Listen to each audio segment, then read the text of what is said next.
وَاللَّيْلِ إِذَا يَغْشَىٰ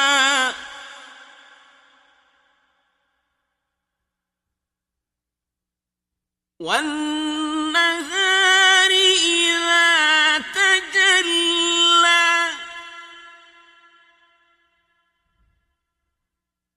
وَمَا خَلَقَ الذَّكَرَ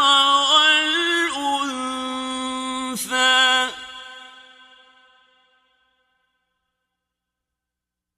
إِنَّ سَعْيَكُمْ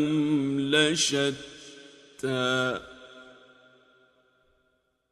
فَأَمَّا مَنْ أَعْطَىٰ وَاتَّقَىٰ